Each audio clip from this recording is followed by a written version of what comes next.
Halo teman-teman semuanya, kami dari kelompok 4Z akan mempresentasikan terkait dengan tugas besar kami dengan mata kuliah perancangan interaksi, yaitu desain aplikasi mobile Hero. Sebelum masuk ke dalam isi presentasi, izinkan kami untuk memperkenalkan diri terlebih dahulu. Saya Rizky Darmawan, dan rekan-rekan saya. Saya Viliazian Aura. Saya Brilliant Spatial Cardian. Saya Farhan Jason Irfananda. Yang pertama, data pengangguran di Indonesia. Berdasarkan data BPS, terdapat fakta ironis di mana tingkat pengangguran terbuka tertinggi justru didominasi oleh lulusan SMK, mencapai angka 9,01%, padahal lulusan vokasi disiapkan untuk memiliki skill teknis. Inilah masalah mendasar yang melatar belakangi proyek kami, ketidakmampuan industri menyerap tenaga kerja terampil yang tersedia. Selanjutnya, untuk target SDGs kami mengacu pada poin 8 dan 9. Infrastruktur pekerjaan yang layak dan pertumbuhan ekonomi, dan yang 9 infrastruktur, industri, dan inovasi.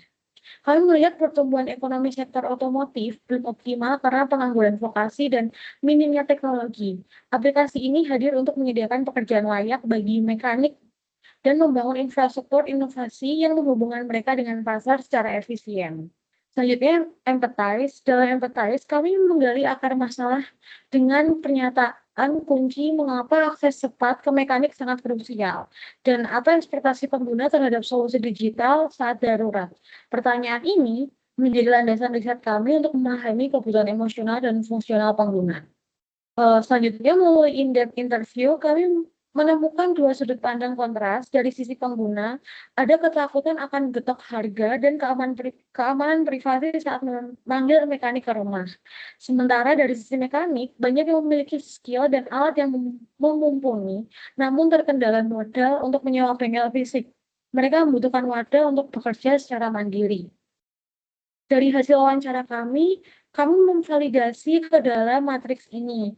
Terlihat jelas pembagiannya, pengguna seperti Bima, Rudi, dan Lina memprioritaskan transparansi harga dan keamanan. Sedangkan mitra mekanik seperti Nata dan Pak Trisno menghadapi masalah utama pada kendala tempat dan inefisiensi informasi kerusakan. Matriks inilah yang menjadi dasar fitur utama dari aplikasi kami. Selanjutnya, Diva. Silakan. Baik, terima kasih. Setelah kita mendengar keluhan langsung dari lapangan pada tahap empathize, sekarang kita masuk ke tahap define. Di tahap ini, kami men-study semua data tersebut untuk memetakan siapa sebenarnya pengguna kita dan apa akar masalah utama yang harus diselesaikan oleh Hero. Oke, yang pertama kami menciptakan user persona untuk mewakili pola pikir calon pengguna kami. Yang pertama yaitu pada Bima dengan status mahasiswa mewakili pengguna yang price sensitif. Ketakutan terbesarnya adalah getok harga di bengkel pinggir jalan dan panik saat mogok di malam hari.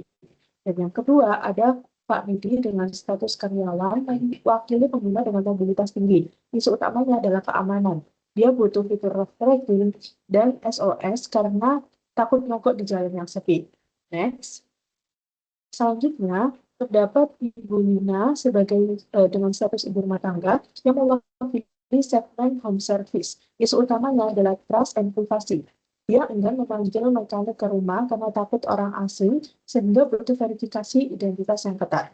Dan kemudian terdapat Nata sebagai persona mitra mekanik, yang dimana Nata memiliki status sebagai lulusan SMK. Dia punya skill, punya alat, tapi tidak punya modal sewa ruko. Dia mewakili potensi gig ekonomi yang ingin kami berdayakan. Dan next. Dan yang terakhir yaitu ada user dari Pak Trisno yang memiliki status sebagai mekanik senior. Masalah beliau merupakan inefisiensi. Seringkali beliau datang ke lokasi tapi salah bawa alat karena info dari pelanggan di telepon tidak jelas.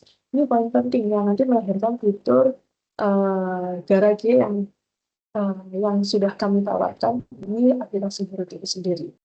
Nah, dari persona tersebut kami memetakan apa yang mereka rasakan dalam empathy map. Kami menemukan benang merah rasa frustasi yang sama, yaitu user merasa tidak aman dan takut ditipu soal harga, mekanik merasa rugi waktu akibat miskomunikasi teknis, dan lulusan vokasi merasa putus asa karena sulitnya membuka usaha sendiri. Next. Untuk lebih selanjutnya terdapat list of pain points, yaitu dari hasil wawancara dan juga user persona yang sudah kita buat dari seluruh customer.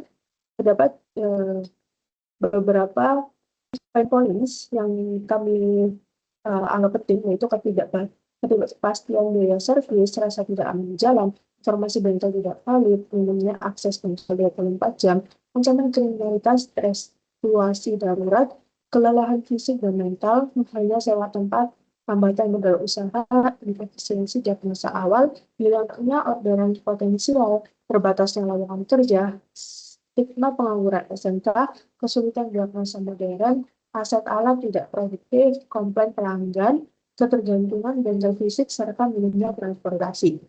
Nah, next. Untuk lebih fokus, kami mengelompokkan masalah-masalah tadi ke dalam affinity map.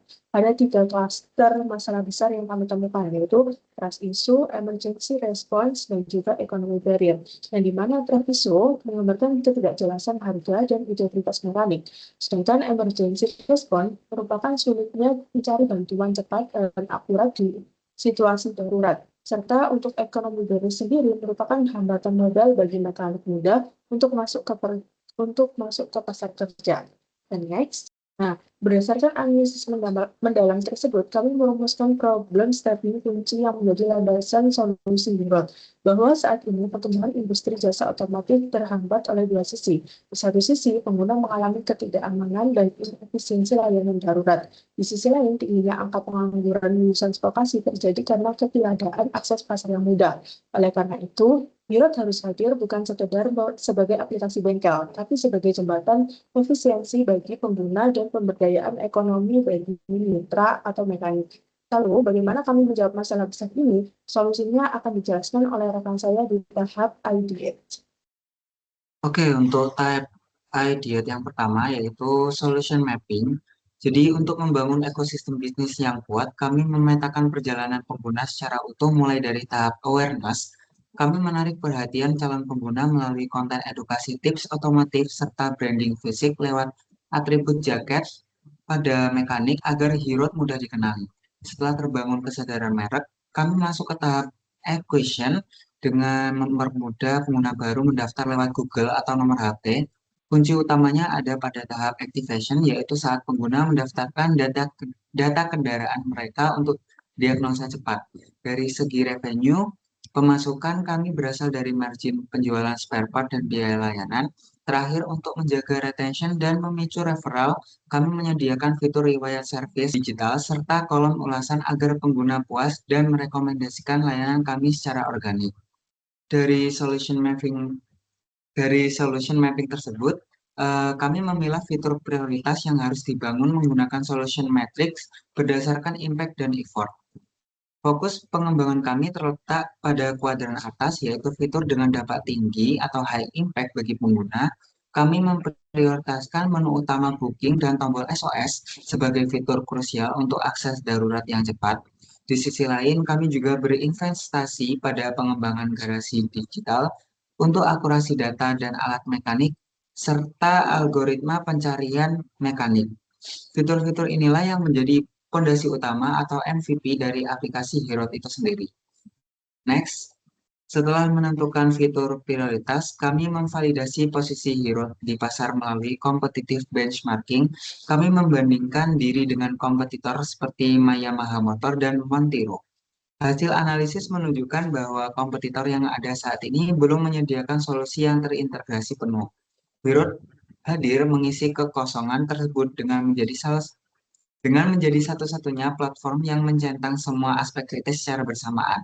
Kami memiliki fitur darurat live tracking dan SOS, memberdayakan mitra mekanik lulusan SMK, menjamin transparansi harga, serta fleksibilitas lokasi jemput bola yang tidak dimiliki oleh kompetitor lain. Next, yang terakhir adalah user flow. Semua keunggulan tersebut kami rangkai dalam user flow yang linear untuk memudahkan pengguna dalam kondisi darurat. Alur dimulai dari onboarding dan login, kemudian masuk ke fitur unik kami, yaitu pemilihan kendaraan dan garasi yang sudah tersimpan untuk menghemat waktu. Setelah memilih kendaraan, pengguna mendiagnosa masalah seperti ban atau aki dan langsung mendapatkan estimasi harga spare part di awal. Proses berlanjut ke penentuan lokasi, booking, hingga sistem mencari mekanik atau finding mekanik. Alur ini ditutup dengan proses pengerjaan, pembayaran, dan pemberian rating. Selanjutnya prototype.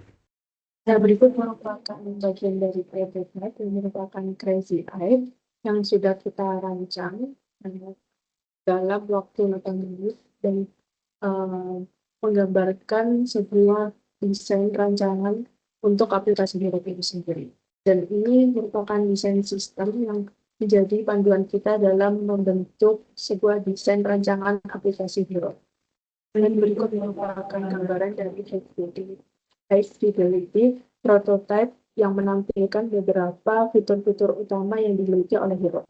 Oke, selanjutnya testing. Untuk testing ini langsung saja kami akan langsung demo untuk langsung di Figma. Oke, seperti yang sudah dijelaskan oleh rekan-rekan saya tadi, di sini yang pertama ada onboarding, dimulai dari sebuah screen. Nah, di sini bisa di continue saja. Untuk yang pertama, di sini ada menu login. Jadi ketika memang belum ada akun, kita bisa sign up terlebih dahulu.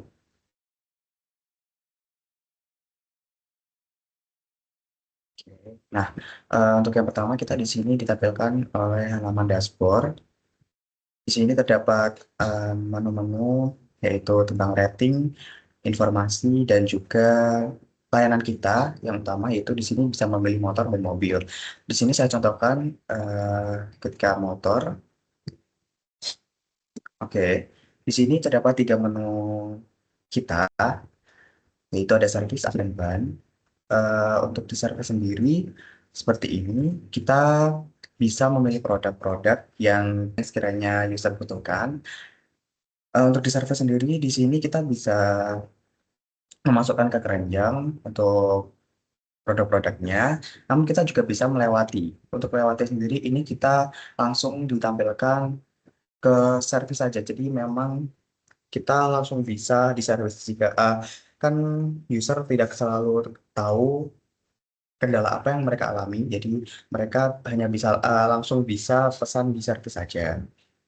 Namun ketika ingin membeli produk-produk, user bisa menambahkan produknya di sini. Oke, di sini misalnya masuk ke keranjang seperti ini dan kita bisa memilih metode pembayaran. Selanjutnya bisa ke pesan mekanik dan beli produk. Nah, di sini terlihat tampilan dari detail. Dan di sini kita memiliki fitur untuk bisa chat dengan mekanik. Selain itu kita bisa men-set alamat kita sedang di mana, seperti ini.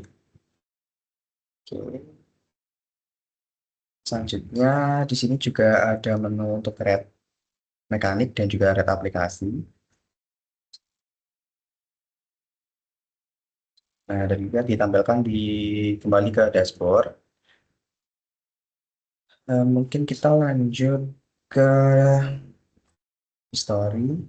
Nah, ini merupakan tampilan history pemesanan kita di sebelum-sebelumnya. Di sini juga ada garasi. Kita bisa mengotak-atik atau mendaftarkan kendaraan kita dan menghapusnya juga bisa. Selanjutnya ini fitur chat. Di sini riwayat chat kita sebelum-sebelumnya. Yang terakhir di sini ada profile. Kita bisa atur profil kita. Dan kita bisa beri ulasan seperti tadi. Yang terakhir ada logout. Di sini kita akan ditampilkan ke halaman login lagi atau register. Seperti itu. Oke, mungkin untuk penjelasan terkait dengan mobile aplikasi kami cukup sekian dan kami mohon maaf jika ada kesalahan dan kami dari Empat Kelompok Sehat mengucapkan terima kasih dan sampai jumpa. Terima kasih.